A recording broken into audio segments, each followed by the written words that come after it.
The cryptoanarchy as the new digital zone or something like that, because my mentor was told me to do that. So I decided to write about non-usual themes in cryptoanarchy. Everybody, when we saw some kind of anarchy things, we're thinking about the violence, about black blocs, about the things that some anarcho-communists or anarcho anything done. So it's really important to present cryptoanarchy in some other context than that.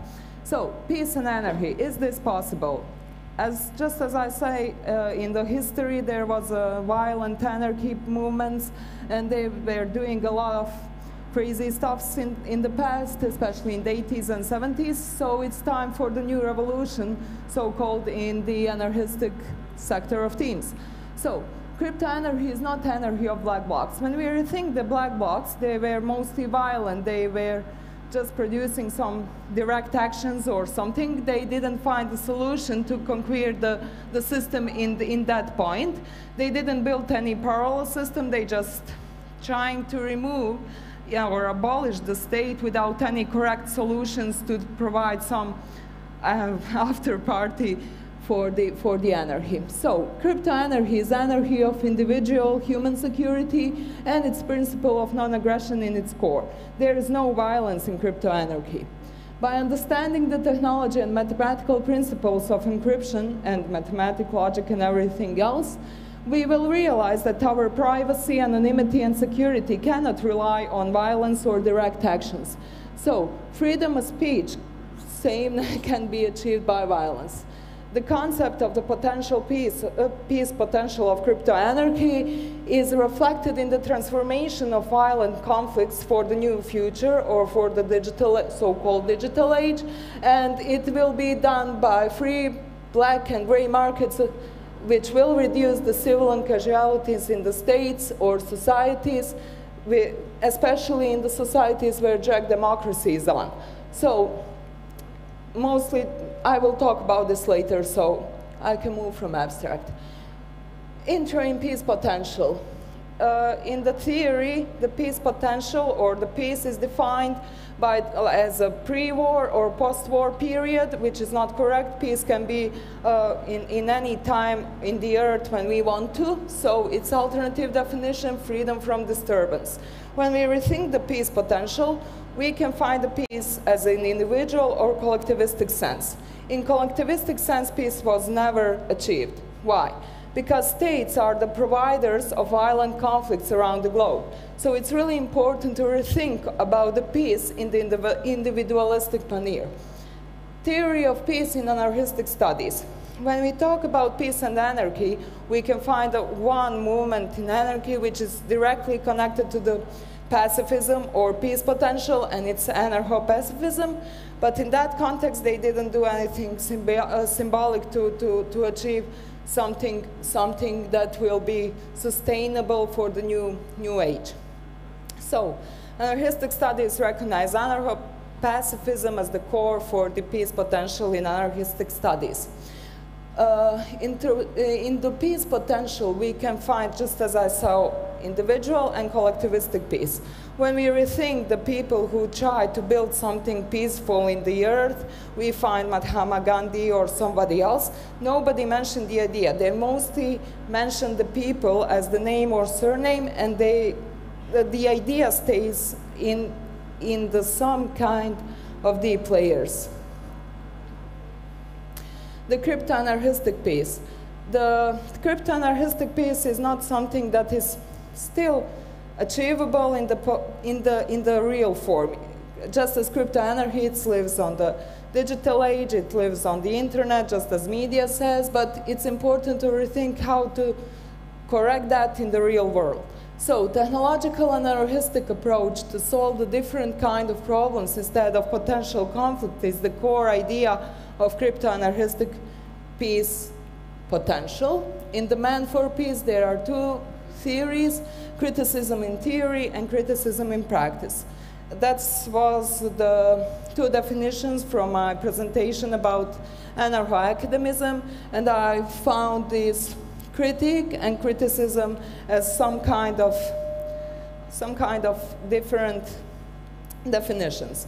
Criticism in theory, it only critiques, it doesn't provide any solutions. So we can connect that with a state or some kind of movements in the pacifistic sense. They only try to achieve peace or try to achieve something peaceful or abolish the state just in theory.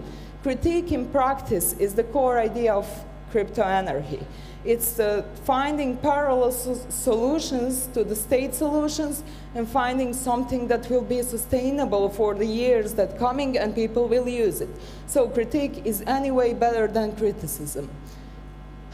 Cryptoanarchy is the first practical anarchy in the model of behavioral approach with a deep understanding of logical ways for solutions. What does it mean?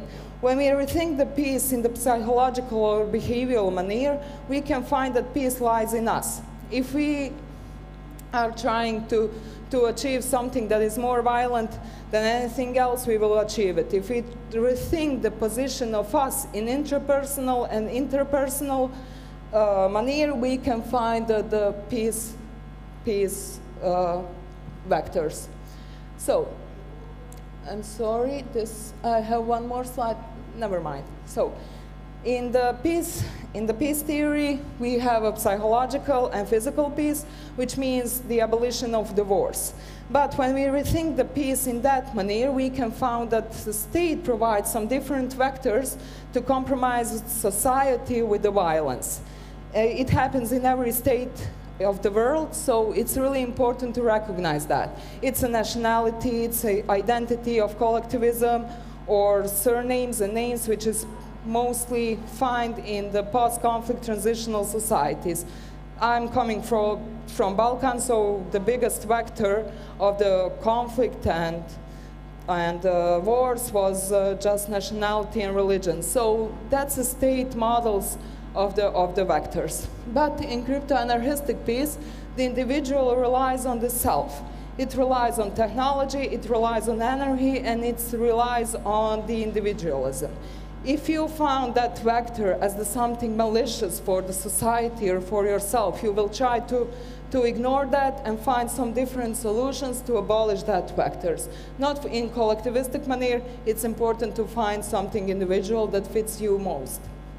So, internet anarchy, just as a lot of people call cryptoanarchy, the anarchy is digitalized and will not be stopped. In the age of technology, as we know, we can use different solutions for different needs, and we can find a different solution for different set of problems. One of them is blockchain, one of them is cryptocurrencies, and we can replace the state services by cryptoanarchistic services or digitalized services, so we can really found some parallel solutions for the peaceful manner. We don't need to make any rush, we don't need to make some violence, so we can find something in the side of science. So, cryptoanarchy as the primary route for changes of state violence in the digital sphere. When we rethink the cryptoanarchy right now, we will think about some very mainstream things like cryptocurrencies and blockchain, just as I say, but it's important to rethink how the other people can use it.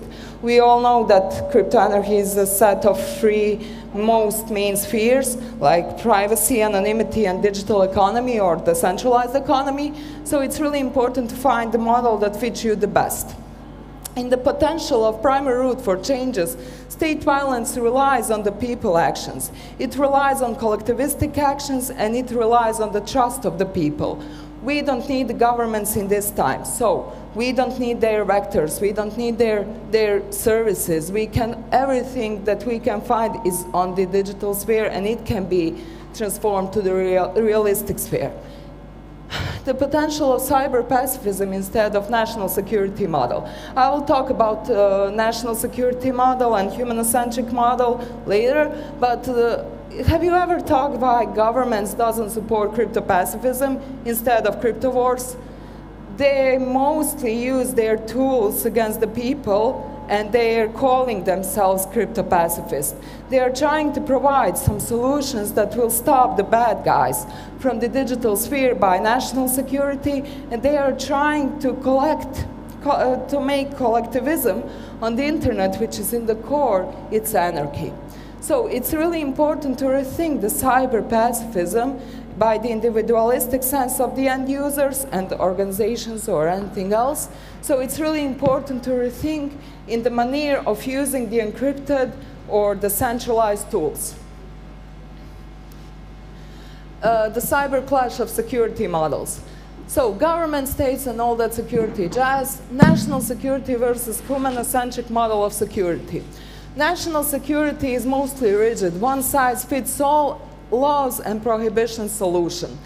Right now, in this moment, we don't need national security. We have a human-centric model where we can find, as end users, we can find our state of security. It's how much you need in your daily life for protection. So, national security will try, even on the digital side, to be rigid and one-size-fits-all solutions. Maybe some people doesn't need encryption in their life. Maybe they just sending some SMS messages or just chatting about daily lives. So it's not one-size-fits-all. But as the end users with the human-centric security model, we can achieve that security layer that will be enough for us to protect ourselves from different kind and acts from the government. So, human-centric security is fluid, individualistic, and free from fear and free from want. This free from fear and free from want is the most important concept of human-centric security. It provides us individualistic security for the digital age and for the real life, so-called real life. And what is the favorite themes in the media when we talk about crypto anarchies, the dark markets and black markets, gray markets, whatever markets? So, securitization model from governments in the field of free trade on the internet is getting really rigid. When we rethink one society can be sure that state-provided trade will be long-lasting for their needs. So, they use securitization mostly as something like dark markets really bad, they're run by criminals or something. So they're trying to securitize that for the need of the government or for the need of security services in one society. And free trade on the internet cannot be stopped because it's decentralized, and the people mostly will use it in the states where something is prohibited, like Venezuela right now. They cannot buy food from their local store or from their local markets. They're only trying to find something on the markets of the internet, and they mostly do the payment with the bitcoins. So, narco-demos, the symbiosis of the state, cartels, and security services with mass civil casualties. When we rethink the narco-democracies, the most famous are the narco-democracies from Latin America, and they mostly use that symbiosis of the state, cartels, and security services to fear the people and to try to achieve more power than they usually have. So, abolish of the narco-democracies happens on the internet right now on the dark markets and gray markets. Here we have a connection with Ross Ulbricht. He did transform the violent conflicts of narco-democracies by making a peaceful platform of the Silk Road. So narco-democracies are mostly the violent things. And internet economy and free trade has almost zero civilian casualties with a deep respect for privacy, anonymity, and mutual agreement for trade. So nobody can force you to buy something from the dark or gray markets. You can do it alone, and it's your individual will to do something. But, and one more point is that people who are dying from the different disease, from illness, they can buy experimental medications on the dark and gray markets, which cannot be provided by their state. It's prohibited, but they need it for life, so they can buy it here. And that's one sort of peace potential too, because individualistic sense and mutual agreement for trade can make the peace in the narco-democracies or states. The war as the state business. This is one of my favorite themes. Collectivism as the root of the evil. Just as I mentioned, state has a different vectors to provide the violence and to try to achieve the highest level of power in their societies. Collectivism is the most used vectors like nationalism, patriotism, religious sense, and everything else. So they mostly use collectivism as the state model for the strength of one society or state. The vectors of indoctrination in the state begin since the childhood. In the schools, you have a different set of themes, like different set of subjects like geography, history, and you learned about, they teach you about some wars or how mighty your country was, but that's just a vector of indoctrinations for the new wars. When we rethink the peace potential, we should somehow change the history. That's impossible. We cannot change the history, but we can deny to listen to the war stories or history stories where our countries or country states where we live are some kind of mighty, egoistic superhero. The digital sphere is anarchy in the core with a deep understanding of the individualistic nature. I mentioned that for like 10 times in this presentation, and it's a true core to find something more. The war as the state business relies on the people, and if you, as the individual without collectivistic sense, denied to be in the vectors of indoctrination, you can achieve the peace potential. So it's really important to understand the vectors of indoctrination and to understand how you as an individual can reach the peace. No matter if that's interpersonal or interpersonal peace, it's important how do you feel with the actions that you provide for you and the people you like. And the best known example of war business in the states are mass actions against the different individuals or groups of people with innovations. State doesn't like innovations, state doesn't like science, they mostly relies on the models that they provide. That is something very useful to indoctrinate people in something. So innovations like cryptoanarchy or tools provided by cypherpunks and cryptoanarchists are mostly prohibited.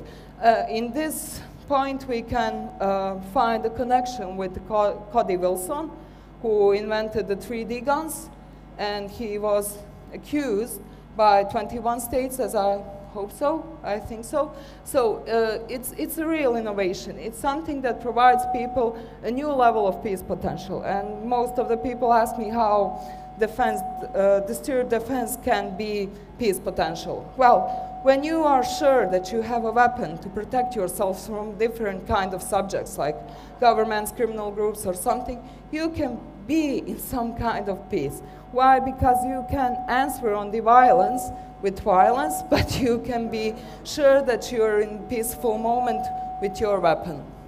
And for me, that's the whole point of 3D printed guns, and it's innovation. Internet age is the age of innovations, not the wars. We have a crypto wars, we have a hacker wars, we have everything, but there's zero civil casualties, except the point when government used more force than they should, so they just kill people. In the cybersphere, the state has also tried to make a sort of militaristic atmosphere by militarization of the talks and militarization of the actions. Militarization is the process where people are used to use violence against others or used to get in some kind of war state models. Militarization of talks started with popular geopolitics, and it's the mostly vector that is used by medias to present something as bad like, I don't know, maybe Bitcoin is used by the criminals on the internet, Bitcoin is the root of all the evils on the world, and it started with the medias. Militarization of the action is when the state gained control under some kind of field where they didn't have it, so they try to get the most of that. Militarization of, yeah, right, the definition as the flow of ideas or conclusions under the influence of different triggers where realistic or subjective conclusion has been made. If somebody watching Mr. Robot, that's thank you. That's a true militarization of the talks, just on the other side. They are trying to securitize the hackers as the people who are just deviant, and they are trying to smash the system and everything, and that is provided mostly, just as I said, by medias. But militarization of action is the final process, and it can be achieved just by full submissions of the people in the one area. It can be end users on the internet. It can be a model where they use force the decryption of the gadgets when somebody is under when somebody is arrested for some kind of fraud or something. So, liberté, égalité, cryptoanarchy, with the three sides of cryptoanarchistic coin, the most important is coin of the centralization and economical freedom. In the peace potential, you can be peaceful while you have different sides of non-economical freedom. I was in Prague. My state currency cannot be accepted here in changes. So in exchanges, so I don't have my economical freedom here, except in Polis. But it's important to rethink the economical freedom as a not one-size-fits-all, but globalistic and fluid system where each people can be satisfied by the economical side with using a different cryptocurrencies or some other projects that can be achieved in the sense of economical freedom. When you do not depend on the state, you can live freedom by fullest. I will make that in conclusion, so I will just be a little faster. How Bitcoin can crush the wars and how cryptoanarchy can crush the wars. Cryptoanarchy doesn't provide any crashing, smashing, or something. We provide the parallel solutions which can be used by a different set of people. And that's the point with individualism in cryptoanarchy. So Bitcoin and cryptoanarchy cannot crush the wars because wars are collectivistic. And the using of Bitcoin and cryptoanarchy is mostly individualistic. But you can start from yourself. If you somehow abolish the state system in the manner of using the state-provided models or state-provided solutions, you can achieve some kind of freedom for yourself. But the most important is the abolition of vectors of indoctrinations in the core of parallel societies. Parallel societies, just like cryptoanarchistic or cypherpunk societies, they don't use the vector of indoctrination that you can find in state. They use just logical and scientific explanations for all the troubles or problems in the world. So it's really important to rethink which vector you will use in your life.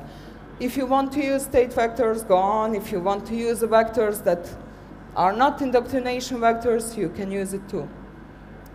So, transparency and globalization as the potential for peace. The invisibility of borders in the digital sphere starts with pseudonymity and anonymity in the context of abolition of state vectors, of affiliation with state in the context of names, surnames, and nationalities, which is a major problem in the post-conflict or transitional countries. I mentioned that. In the most states, they look on the names and surnames or country where do you live, and they automatically connect you with some troubles in the past or problems that happened in your state. They still rely on the collectivistic sense in that manner. So it's really important to find transparency and globalization in the digital sphere for the next stages that coming, or for the future ages that coming, and to try to make that simple as can. Use pseudonyms and use anonymity when you are not only in the digital sphere, when you are in the real life. When you use pseudonyms, nobody can nobody can connect you with the collectivistic manner of your country, state, society, or whatever. They can only connect you with individual sense, individual you. So, the mysterious case of cryptoanarchistic heroes, for me they are heroes. Cody Wilson and Ross Ulbricht are heroes because they are trying to transform the violent conflicts with all the possible tools. Rethinking the role of Ross Ulbricht and Cody Wilson in peace building. I just mentioned this when I talked about narco-democracies, and he transformed violent drug conflicts in the peace trade. It's really simple. If you have one problem with civil casualties, you will not provide more war just as the state does. You will try to find solutions that can be used by all sides and to satisfy them in that sense. Cody Wilson has transformed national security in individual do-it-yourself security. And he is one of the realist human-centric model representatives with 3D guns. So, conclusions. I don't know how much minute I have, 5 minutes, right? Great. So I talk a lot. I really need some more time for this, but I hope that you enjoyed this presentation. If you have any questions, I will add this 5 minutes for Q&As. But conclusion is, don't follow the state. Don't be in collectivistic manner. Try to be yourself as much as possible and try to not abolish the state, but substitute the state with the provided solutions on the other side. You don't need your nationality, you don't need your patriotism in country, you don't need anything from the state. You just need your individualistic sense, individual thinking, and what fits you the best, you can use it. So, thank you very much.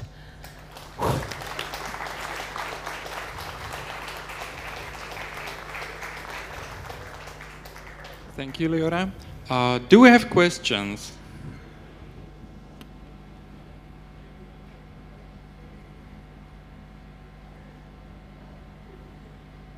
I don't see any hands. Maybe people are shy. We do have one question there, a second here. So you were the first, but he's closer. Sorry. Thanks. Thank you for your lecture. The question is more philosophical, because you came into really deep area of society and society history and how it's developed. So you suggest, and that's a question which comes with no perception, you suggest that it's important to abolish all kind of patriotism, all kind of history, all kind of state indoctrination, etc., etc. What is your opinion? Is it universal for everyone, or it's universal for just group of people? Because once you do it for everyone, you might encounter problems that some people will start just attacking other people because they have glasses, just because, like we saw it in history. Yeah, thank you for your question. It's important to mention that this is my individual opinion. And I don't want to abolish the nationalism and patriotism for all the groups of people in the global one-size-fits-all solutions. I just want people to rethink about the vectors of indoctrination. And if they don't need them in their lives, and mostly they don't need them, why not to just forget about them? If we use the science and logic and anarchy just not as the ideology, but as the way of life, we can achieve that peace potential. But if we still use and rely on the state, for me, nationalism, patriotism, and everything is connected to state, so I can be anarchist if I support the state. I don't think that everybody, if somebody feels better in collectivistic manner and somebody find the different solutions that can fit to them in the collectivistic manner, just go on. But let me have my freedom. And state mostly doesn't provide freedom for me, just as a crypto-anarchist. Yeah, thank you. Hi. Sorry. Hi, my name is Jan. Thank you for the talk. I just want to say I'm aligned with what you were talking about, but kind of new in this. So I came here to also hear some solutions.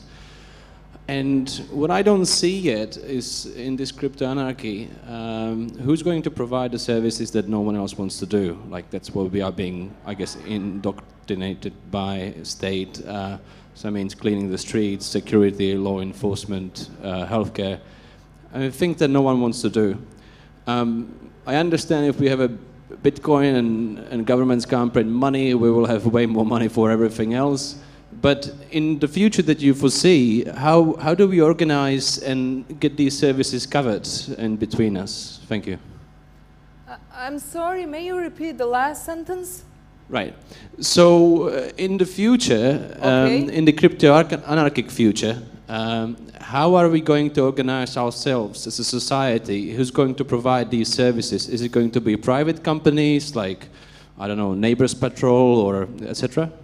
Yeah, that's a great question. Well, crypto anarchy future is now.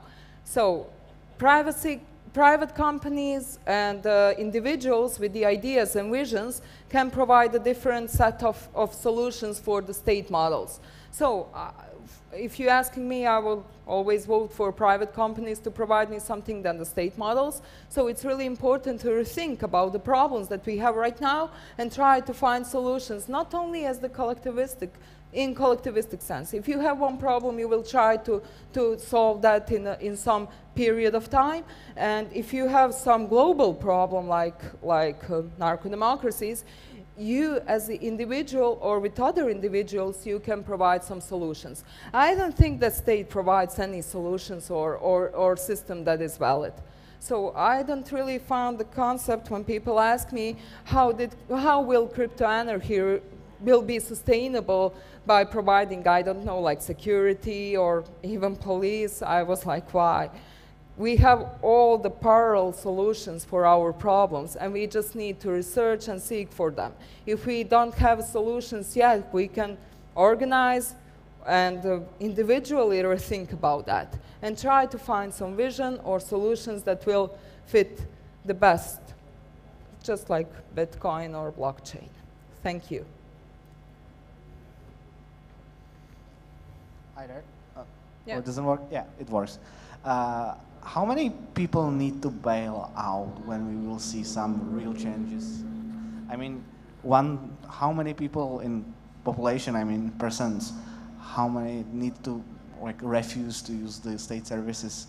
And will this process of these changes will be more linear or will be like sudden because we will get some positive feedback loops which will accelerate this process? Thank you. If you can please repeat, I can't hear very well. If you can repeat just a bit louder that question. Yeah? No?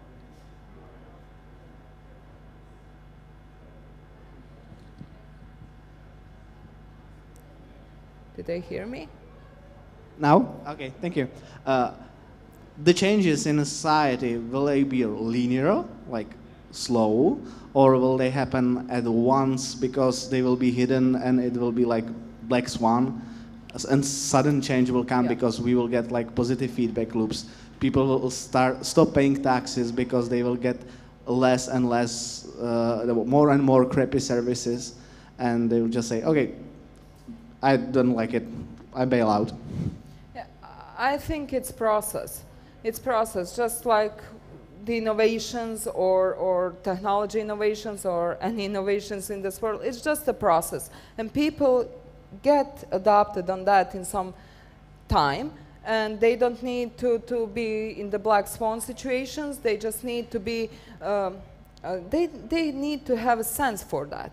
They need to be aware that something doesn't work and just to substitute it with something different. So I think I answer your questions. If I didn't, please, we can meet over there. So if you have any more questions, please.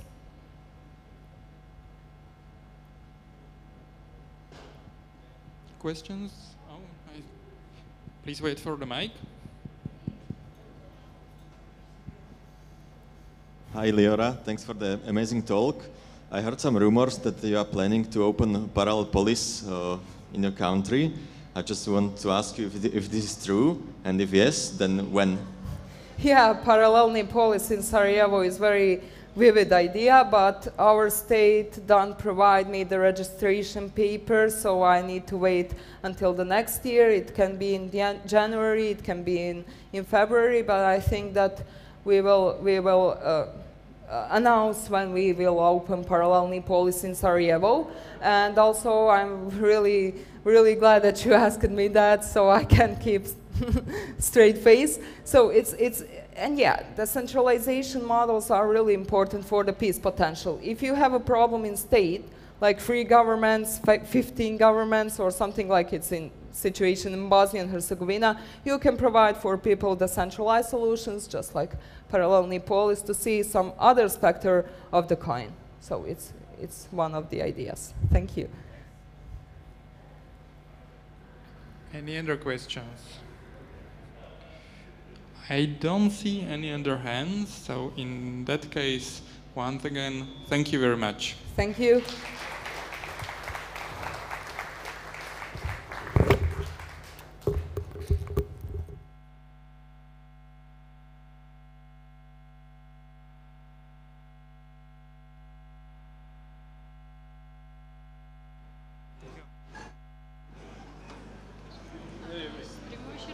Ahoj, hele, to bylo, to bylo kolegiál.